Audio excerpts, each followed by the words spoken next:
This traditional PM or Agile, and Pam, if you'd move to the next slide, just so that we can level set on what we mean by that. If anybody has looked at PMBOK 5, that's traditional PM. You got initiation, planning, monitoring, controlling, executing that project, and closing it up. Okay, nicely packaged in a graphic there, but 586 pages later, you can test for that model. Okay. The other one, next slide, is Agile. Entirely different. Agile, as seen in product development and software development, it's foundational upon lean principles that says, I don't know what I'm building.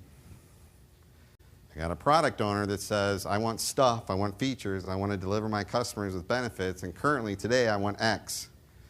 So the team fires up and they iterate and they build out a product every 2 weeks, delivering value that they can show and get it out in the marketplace when and how that product owner wants it. Agility is the ability then to take product requirements and reprioritize them on every 2 week increments and build ultimately the end game, which is a marketable product that people buy. That's the differences we're talking about. I have a question for Stephen Barry, and that is, how do you see demand for these two kinds of disciplines evolving? What's the future of both? Where does one pick up and the other one leave off? I don't know if anyone here is tracking the amount of certifications happening on the Agile side, the PMI cert versus traditional PMP. Last time I read, I think the Agile cert is outpacing everything like by 3x.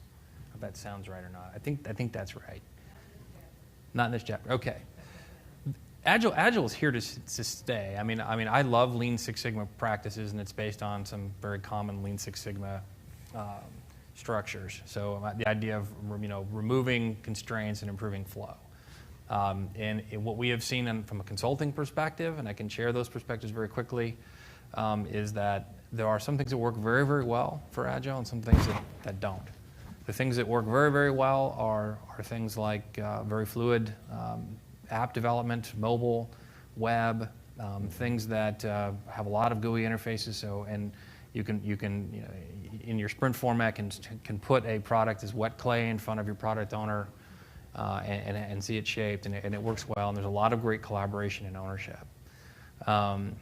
When you start to get into really massive platforms like ERP or in financial services where there's tremendous amounts of audit and control, not so great. I worked with a huge communications provider in Canada, I'll leave nameless, that tried to actually go Agile on their billing platform. They went 6 sprints, had a major break, didn't know where it broke, and then had to have another sprint to fix it. No audit. Big, not good, considering it ties to the financials and it has to be reported. So what we were seeing is that there are just some things that work better, and there's a huge demand obviously for web and for mobile. So you're getting a lot of folks that are journeying that way. So I think it has a certain great place inside. I like to call the factory.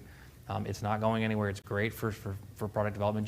To me, it's another assembly line that can be used and leveraged, and it's just identifying that early on in the portfolio what solution path makes the most sense. Craig Frederking, specific to the kind of projects you run? Yeah, so in our industry, we use that methodology internally for product development and application development, but when we're talking about an infrastructure build and you're talking about installing a router or a switch or storage environment, or it doesn't apply for us there. And so the traditional method is what we're doing time and time again with all of our projects. I'll add one more caveat just for the sake of discussing it, since I'm in the throes of this discussion all the time, is that when you get to the portfolio level and looking at the different types of projects that you're working on, sometimes people will classify those as project types. A lot of the folks that have to fund the projects, looking at the budget, another challenge that Agile has, and you're seeing some things with Scaled Agile trying to address this, but it's coming down to how much is something really going to cost us, and doing proper estimating on the front end to get the project approved.